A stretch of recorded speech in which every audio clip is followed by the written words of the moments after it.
Bonsoir et bienvenue à tous, c'est Zarpelli. Ce soir, pour la troisième partie de l'épisode des lavandes et des ruches, nous allons voir la transhumance. Alors ce soir, nous allons partir des massifs des lavandes en Haute-Drôme et nous allons transférer les ruches sur Sapin en Haute-Loire. Alors la soirée est fraîche puisque là tout de suite à 21h30 il fait des 17 degrés. Il y a du vent assez fort à 50-60 km/h. Donc là on va se préparer, on va s'habiller, on va allumer l'enfumoir et puis on va commencer à charger les ruches.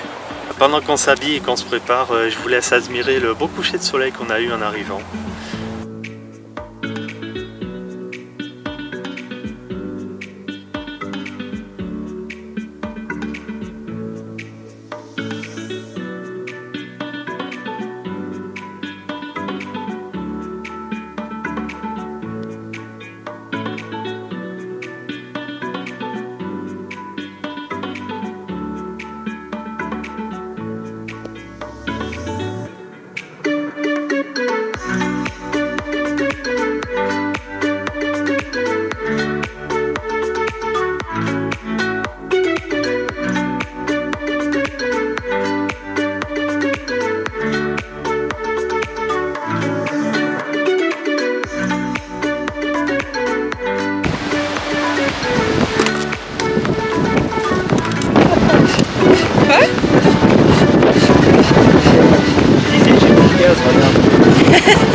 vérifier.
Ce qui fait pas chaud, hein.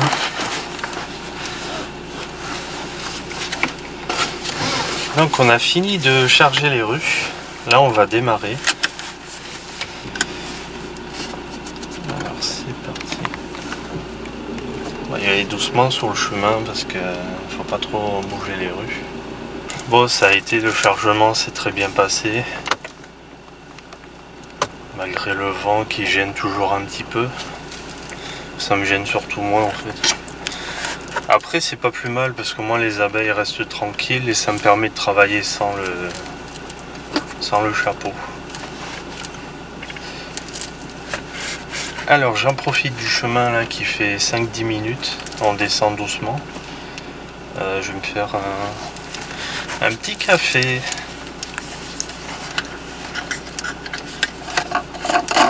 Les abeilles sont très calmes.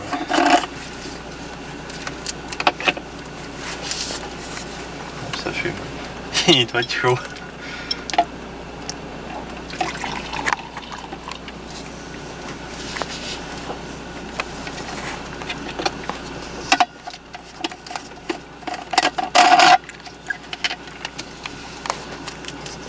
Voilà, il faut surtout éviter les trous. Que ça soit sur le chemin ou sur la route. Quand on les déplace, il faut toujours être très doux. Ah oui, il est très chaud. Oui. Ça fait du bien un café. Donc ça va, on n'a pas mis trop de temps non plus. Pourquoi tu les déplaces de nuit? Alors, on les déplace de nuit pour la bonne raison que toutes les abeilles sont rentrées dans la ruche. Donc déjà, on n'en oublie pas sur l'emplacement. La deuxième raison, c'est parce qu'il fait beaucoup plus frais la nuit que le reste du temps, ce qui est logique. Encore qu'il y a des nuits des fois à 25 degrés, donc on évite ces nuits chaudes. Là on déplace les ruches. Quand il fait le plus frais possible, on choisit nos nuits de transhumance par rapport aux températures. Après, s'il pleut dans la journée, on peut très bien les déplacer dans la journée si les températures sont plutôt fraîches. Je les déplace avec les trappes ouvertes, donc je ferme pas les ruches. S'il y a un mouvement d'abeilles ou quoi, au moins elles peuvent sortir un petit peu, elles voient ce qui se passe. Elles sont pas affolées parce que la grille est fermée. Moi je les ferme pas. Elles sont jamais fermées, donc si d'un coup il se passe quelque chose et qu'elles veulent sortir et qu'elles voient qu'il y a quelque chose qui les empêche, elles vont pas comprendre, elles vont s'affoler. Et une troisième raison aussi qu'on les déplace de nuit, c'est parce que sur la route il y a beaucoup moins de monde. Bon, après moi je préfère éviter l'autoroute parce qu'on ne sait jamais, surtout là les nuits d'été où il y a quand même du monde sur la route. Du coup je préfère prendre les routes. C'est un peu plus long mais bon, de toute façon sur l'autoroute je vais pas rouler à 130 non plus avec une remorque chargée. On est quand même limité, donc l'été je préfère pas prendre l'autoroute. Après le printemps, l'automne, les transhumances de printemps ou d'automne, Je prends l'autoroute quand je peux, par exemple pour Acacia, il y a à peu près 250 km. Là oui, il faut prendre l'autoroute, sinon on n'est pas arrivé. Après, ça dépend d'où on part, évidemment.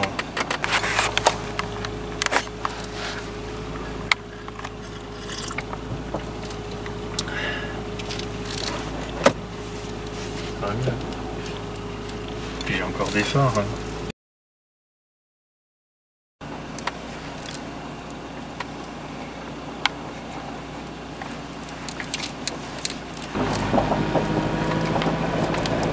Là j'accélère un peu, il y a un virage pas très beau.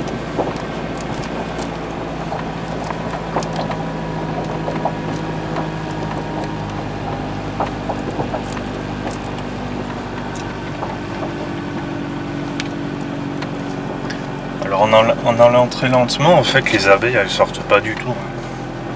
Il faut vraiment qu'il y ait quelque chose pour qu'elles sortent en s'agitant. Je préfère aller... Je préfère perdre plus de temps, au moins tout se passe bien. Là on va sortir du chemin. Ça tombe bien, je finis mon café là gentiment. Un petit coucou à la famille en Suisse et à nos amis aussi. Ah oui, Gatas. Bah tout de suite quand on sera depuis 1 heure sur la route.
On fait des écarts, c'est parce qu'il y a des trous.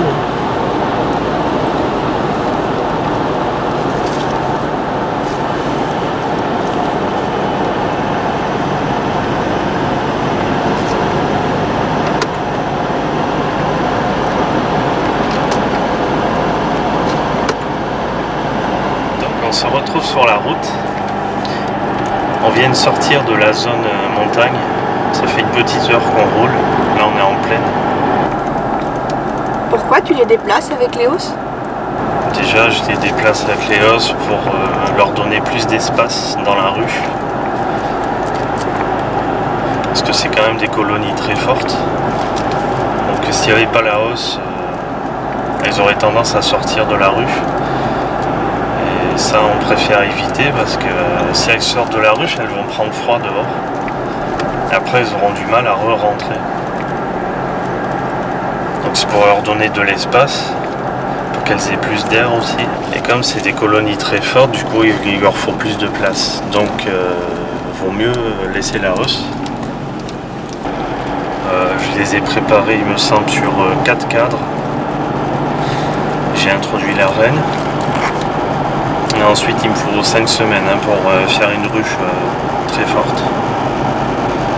On pose la hausse dès qu'il y a 8 cadres de couvain. Sur l'avant, il faut vraiment que ce soit bien peuplé parce que c'est des mielés. Il faut être là à temps et avec des ruches très fortes parce que c'est au début que ça miele. Quand on est en milieu de mielé, en général, ça commence déjà.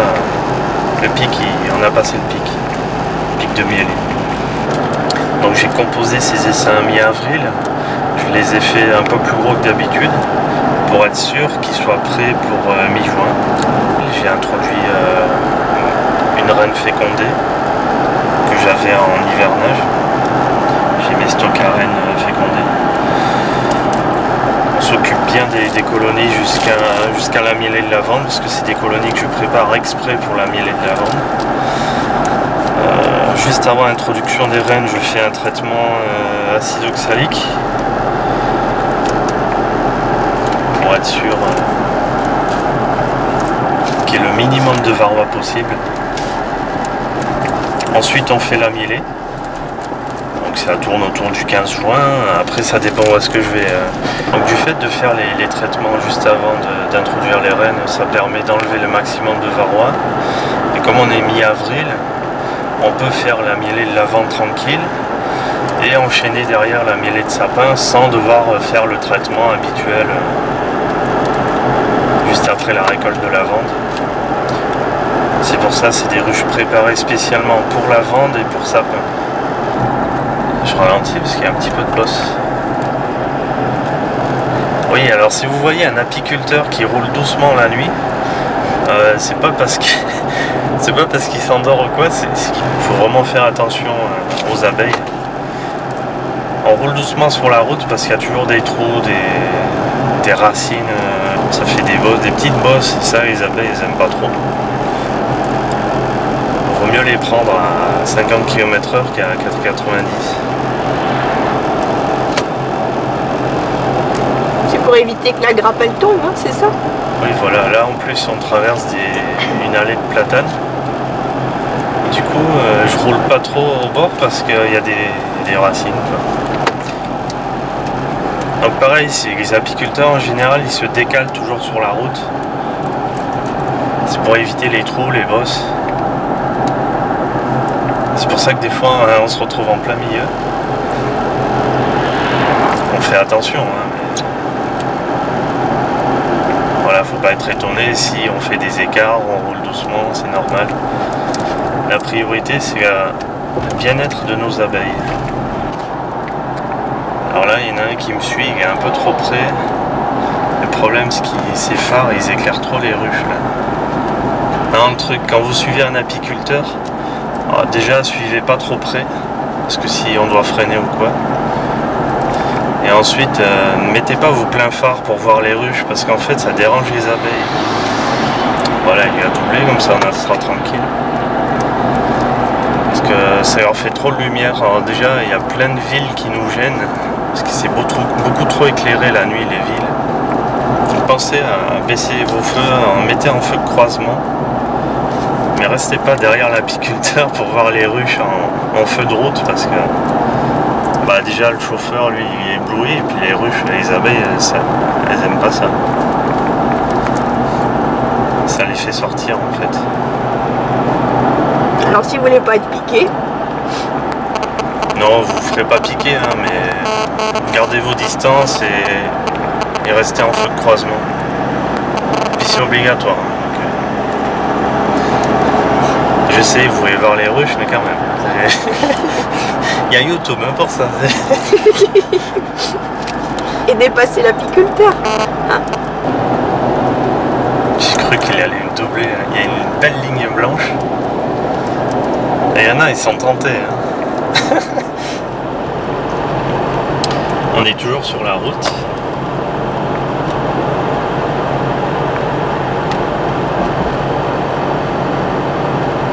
Et on a de la chance, c'est un tronçon où la route est assez bonne. Mais bon, on est quand même prudent.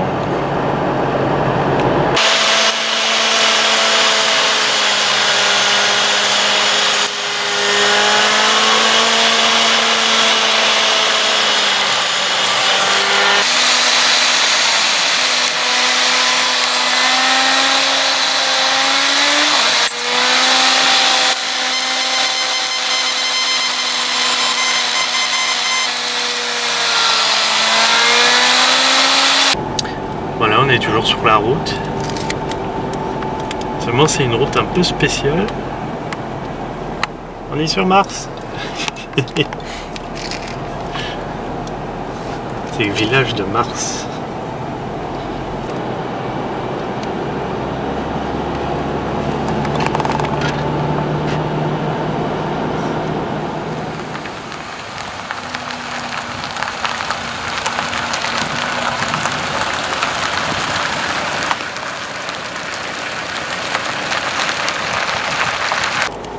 Voilà, donc on vient d'arriver proche de l'emplacement.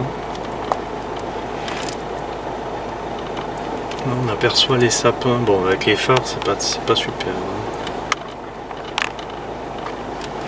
Il fait 11 degrés. On peut voir, c'est plein de fleurs. On va décharger les ruches à la fraîche. Voilà, on aperçoit les sapins. C'est des très beaux sapins. Et on va continuer.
Et voilà, c'est le petit matin. On range tout. On se prépare à partir.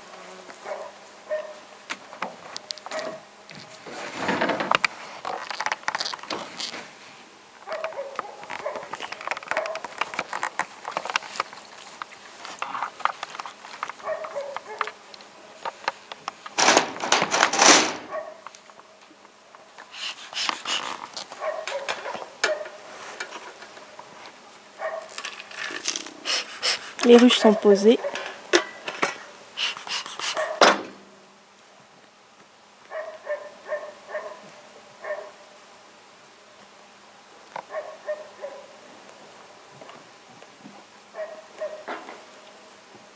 Maintenant, c'est à elle de travailler.